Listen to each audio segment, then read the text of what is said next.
So George Calvert had spent this terrifying, is that too strong? No, I think it terrified him.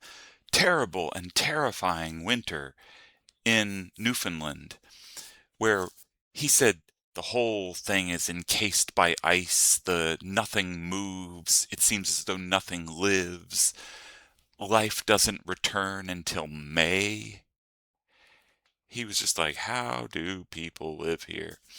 Lots of the people who were with him got sick over the winter, and he had with him here in Avalon his second wife and some number of his kids.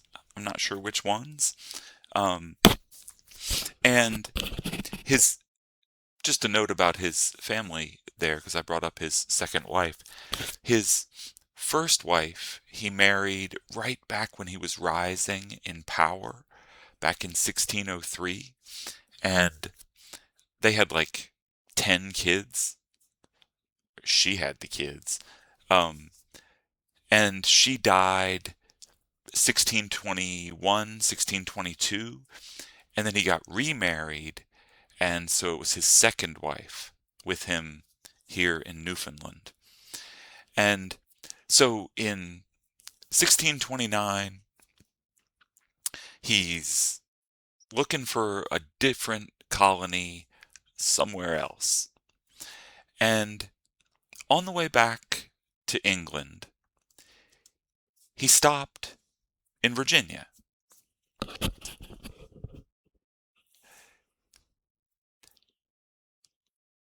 He met with leaders of the Virginia colony. He was apparently pretty sick at this point, and so was his wife. And he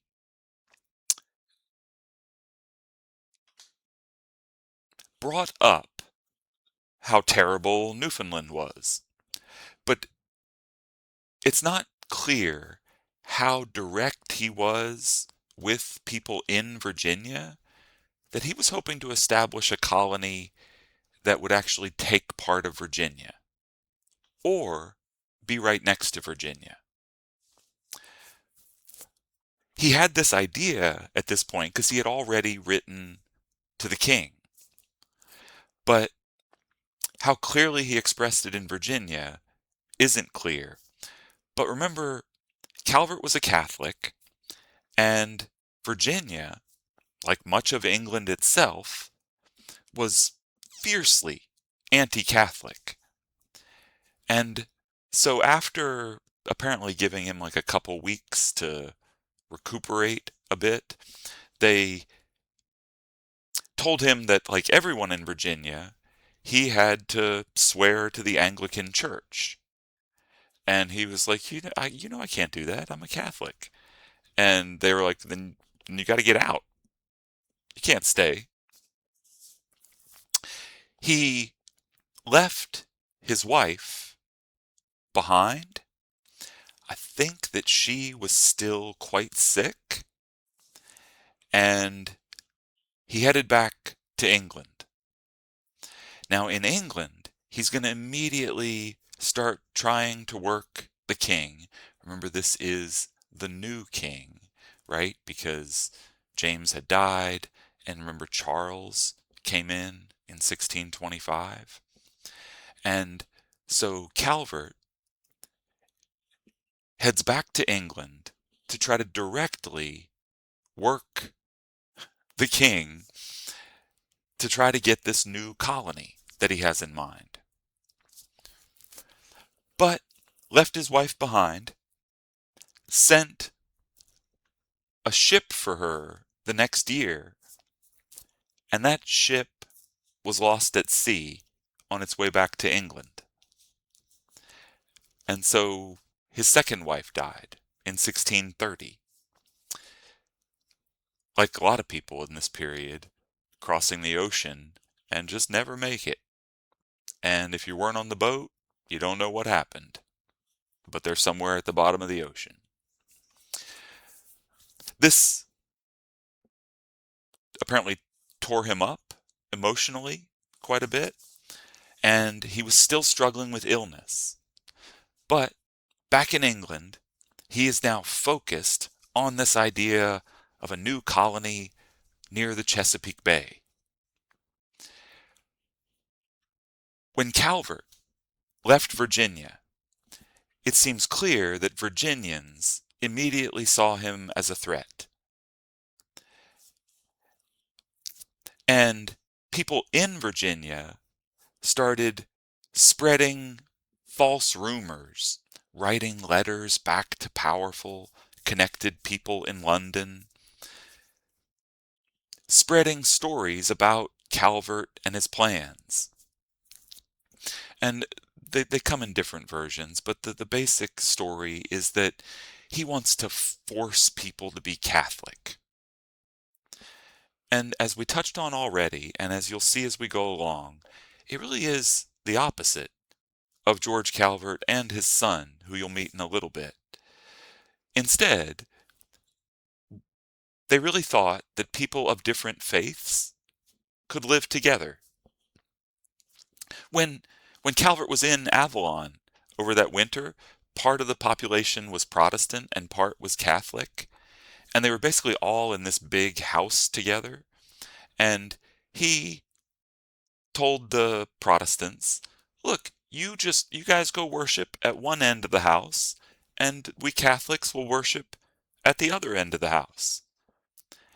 And it was the Protestants, the Anglicans, who were furious about it. Okay, so Calvert heads back to London after his visit to Virginia, and the Virginians start conniving against Calvert and his plans. Perhaps the leader of this effort in Virginia to try to thwart George Calvert was a guy named William Claiborne. Just a quick backtrack, or actually let's go forward. Or no, let's go backwards so you don't know the future. Note that William Claiborne is a key term.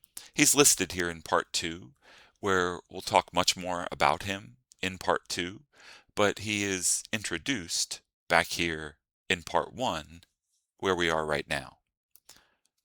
Racing back through things you've already learned.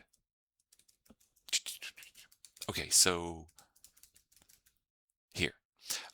Claiborne was a leader in Virginia, not governor, but a member of what was called the council in Virginia. He was an Anglican, he was moderately wealthy, and he was fiercely anti-Catholic. So Claiborne established a settlement in the upper Chesapeake in 1631. So remember, modern-day Virginia is not depicted on this map. So modern-day Virginia is on the other side of the Potomac River, which is what all that dividing line is. What was that sound effect for a river? I'm not sure. Okay, so the Virginia settlement further to the south, but Claiborne took a small group and settled on this island you see in red all the way up here in the upper part of the Chesapeake. Claiborne was first trying to get a good position in the developing fur trade. Actually, I'm not sure which of those, if we're ranking them, which of these two reasons is first and which one is second, but they are, I think, his two reasons. So one of the reasons, he wants to get in on this developing fur trade in the Chesapeake region. And moving further to the north puts him closer to native peoples who have better access to those furs. His second reason is to try to keep out whatever Calvert is planning. If Calvert is trying to bring Catholics to settle in the upper part of the Chesapeake, Claiborne and all the Virginians who support him want to be able to say, hey, we're already here. Brah? Okay, so Claiborne establishes this settlement called Kent Island. And they build a church, they build a store, a couple other buildings. But it really was intended as a fur trading outpost. And so they did not plant any crops. Now, that sounds like a sort of minor point, but that will be an important point when we come to a development that happens just a little bit later. All right, so they settle there, they're trading, but no crops, no planting. Virginians, before Claiborne settled Kent Island, Virginians had been traveling up the Chesapeake and trading, but this put them in a place to be constant, right? Not visiting and coming and going, but like from Claiborne's perspective, where the Indians know where to find us.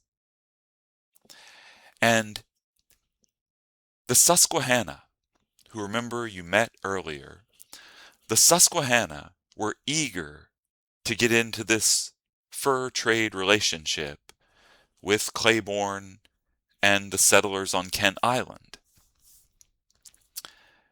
The Susquehanna, remember, were Iroquoian speakers,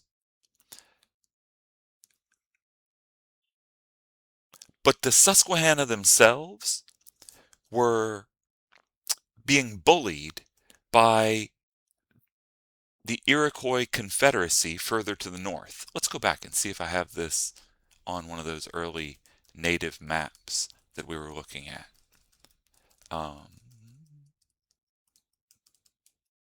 Here we go. So the Susquehanna, right? And the Susquehanna came all the way down to the edge of the Chesapeake Bay. And so Kent Island is like right in here.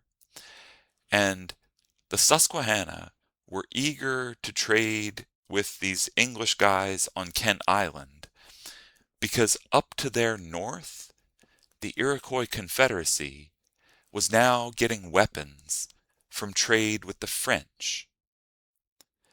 Remember, the French had settled in Quebec in 1608, and from there, the Iroquois would bring fur to the French, and the French exchanged trade goods, including steel-bladed weapons and muskets, with the Iroquois.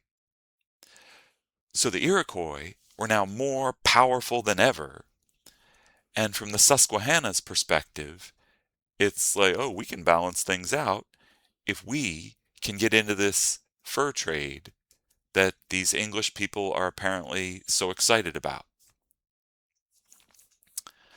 So the Susquehanna, in particular, would bring the furs to William Claiborne and his group on Kent Island, and all of this is it's in process, it's happening by 1631, 1632.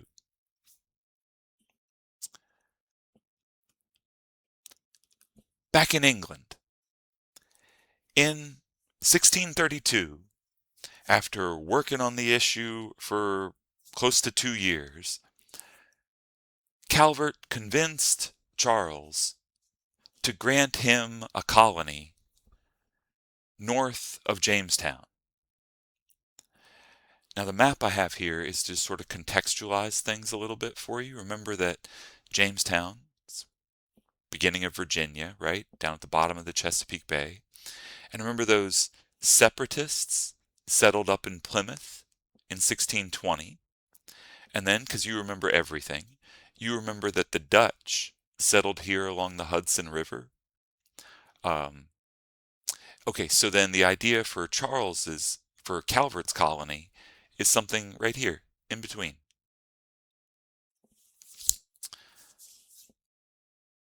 Right after convincing Charles and drafting the charter, Calvert died. He died He died. The charter is completed. It basically just needs to be stamped with some royal seals to make it official. And George, who had been sick ever since his time in Avalon, died. He was 52, I think, like just short of his 53rd birthday. But, as you'll see in the charter said that everything was hereditary. And so, after Calvert died, that is, George Calvert died in 1632, his eldest son, Cecil Calvert, became the second Lord Baltimore. That means, remember, he took over the estate in Ireland, which is where the title of Lord Baltimore comes from. So, Cecil. Hey, quick note. I've actually heard different historians pronounce his name Cecil and Cecil, and I don't know which one is the one that he actually used. So I sometimes go back and forth. So I just do both. And then I'm sure I got it right at some point. Okay, so Cecil Calvert becomes the second Lord Baltimore. He was married to Lady Anne Arundel, whose father was one of the most well-known Catholics in England. So Cecil is kind of locking in, sealing his Catholicism. He, by the way, announced that he was a Catholic the same time that his dad did. And so he married into a prominent, determined English Catholic family. And if you thought of Anne Arundel County when you met her, that's exactly where the name comes from. So Cecil is the one who is going to get the finalized charter for the colony that his dad fought so hard to possess.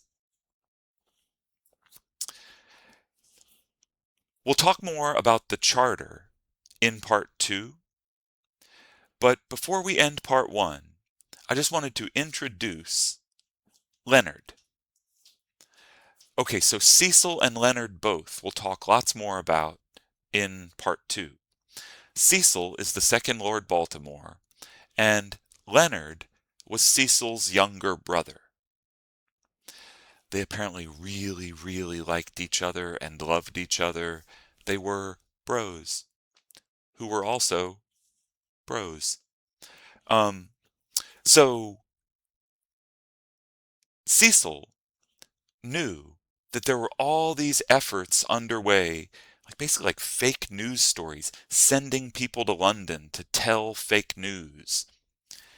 And he thought, I've got to stay in London to deal with all the fake news that's being created, to make sure that the king doesn't back off his commitment to me, to my dad.